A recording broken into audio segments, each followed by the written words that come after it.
Баарыңарга салам. Мен жөнөкөй, жолу болбогон мектеп окуучусумун. Андай адамдар дүйнөдө көп го. Ошондуктанбы билбейм. Бирок жашоомдо бир окуя болду. Ошондо мен балалыгымды жоготуп алдым.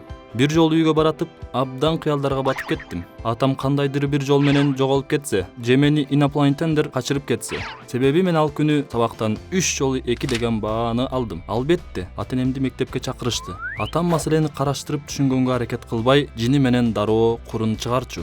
Ошентип бир жерден өтүп баратып, ал жактан бир нерсени байкап калдым. Ал кара түстөгү баштыкча эле. Мен аны бир тепкенде ичинде бир нерсе бар экенин сезе түштүм. Баштыкты ачканда жалдырап селдейип калдым. Ичинде долларлар бар болчу. Абдан көп долларлар. Ал баштыкчаны өзүмдүн жон баштыгыма салып, айланамда эч ким жок бекен деп ары бери карадым. Титиреп баштадым. Мээмде зуулдап ар кандай ойлор өтүп жатты. Мүмкүн атама бул акчаны баарын берип салсам, мени сабабай калар. Же аны милицияга алып барсам, мен жөнүндө социалдык тармактарда жазышып, мүмкүн мектепте алкыш алам. Бирок ал учурда атам мени сабап салат. Же баштыкчаны ордуна таштап качып кетсемби? Мүмкүн бир сыгаан муну каргап атайын ушул жерге таштап койгон. Акчаны кайра ордуна ыргытайын дегенимде, алыс жактан чоң балдар көрүнүп калды. Мен бат-баттан кетип калайын дедим. Үчөө мага дароо эле жетип келишип, бутумдан чалышты. Чөнтөгүмдү аңтарышып, майда акчаларды алып, ичиме бир тебишти да кетип калышты. Баары ушинтип бүткөнүнө сүйүндүм.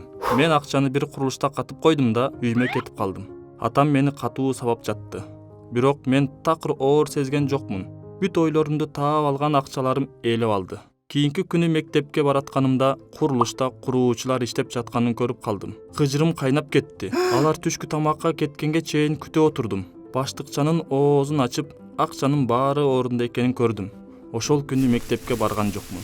Үйүмдө алыс эмес жайгашкан гараждардын арка жагынан жайлуу жана ыңгайлуу жерди таап бардым. Акыры аягында акчаны толугу менен саноого мүмкүнчүлүк түзүлдү. $100 497 купюра бар экен. Толугу менен $50,000. Бир пачкадан $500 алып, калгандарын гараждын калкачасына катып койдум. Эми акчаны алмаштырыш керек эле. Бир нече акча алмаштыруучу жайларды кыдырдым. Баардык жерден каардуу адамдар баса калып, акчаларымды тартып алчудай сезилип жатты. Акча алмаштыруучу жайлардын биринде боорукер көрүнгөн бир жигитке кайрылдым. Ал $100 кармалап текшерип көрдү да, ал менин бул акчаны уурдап алганымды, азыркы учурда баардык кичинекей балдар ууру деп жамандай баштады. Ал жайдын ээси милицияны чакырыш керек деген чечимге келди. Мен коркуп чуркап бараттым. Адамдарга аралашып, араң кутулдум. Ошентип $100 дагы айрылып калдым. Үйдө атамдан дагы бир сокку жедим. Класс жетекчим ага сабакка келбегенин айтып коюптур. Курдун соккуларынан денем күйүп атканына карабай, $50,000 жөнүндө таттуу кыялдарга батып жаттым. Ошол түнү өзүмдүн көйгөйүмө чечимди интернеттен таптым. Акчамды банкоматтан алмаштырып алсам болот экен да, банкоматтын жанында адамдар аз экен. Акчамды бат-баттан алмаштырдым да, ал жерден качып кеттим. Чөнтөгүмдө чоң пачка бар эле. Бир гипермаркетте 2 саат айланып жүрдүм. Мен эми каалаган нерсемди сатып ала алам да. Кызыл банан, кола, каймак, сыр жана круассан сатып алдым. Аларды сейил бакта отуруп эле түгөтүп салдым. Жашоо керемет да. Ооба, керемет болчу. Бир күнү чоң класстын окуучулары мени кармап алганга чейин.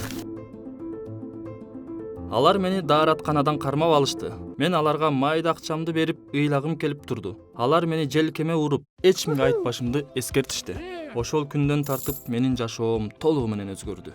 Күнүгө дүкөндөргө барып, ар кандай нерселерди сатып алчумун. Жашырма жеримде мындай буюмдар көбөйүп кеткенин, кээ бир буюмдарды классташтарыма белек кыла баштадым.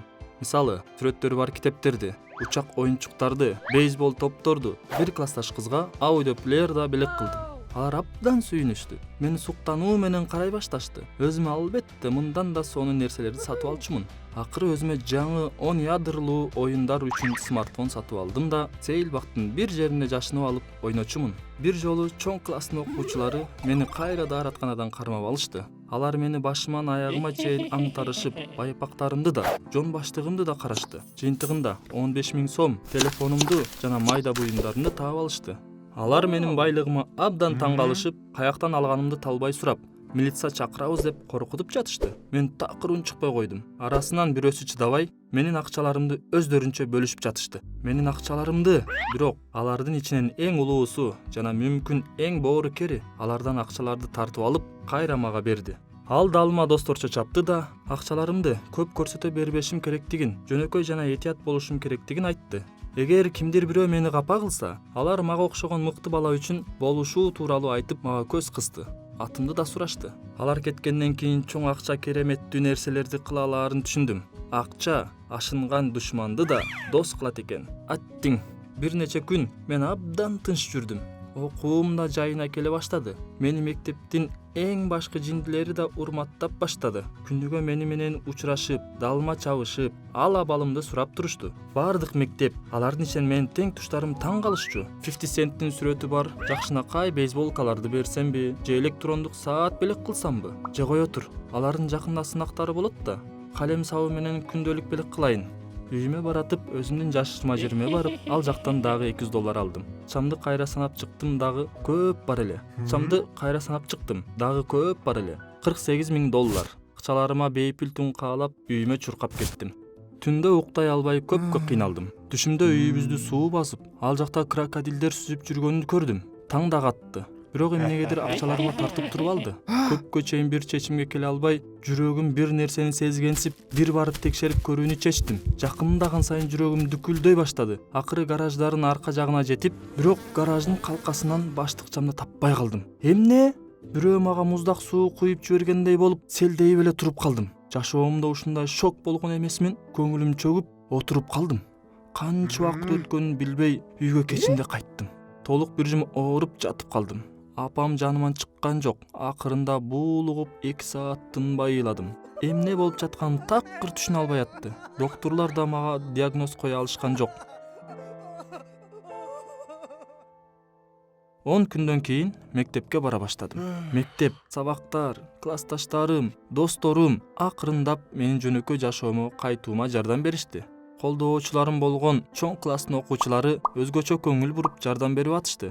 Дайыма мага гамбургер, конфеттерди сатып берип, кээде жол киреге деп майда акча берип коюшчу. Ушундай боорукер, камкор достор дагы көбүрөөк болсо, ал эми жоготкон акчаларымды эстеген сайын жүрөгүм ооруйт. Айла жок. Эгер сиздерге видео жакса, лайк басып, каналга жазылып коюңуз. Жана комментарийге ой пикириңизди калтырып, дагы сизде дагы ушундай окуялар болду эле, аларды да жазыңыз. Көрүшкөнчө сак саламатта болуңуздар.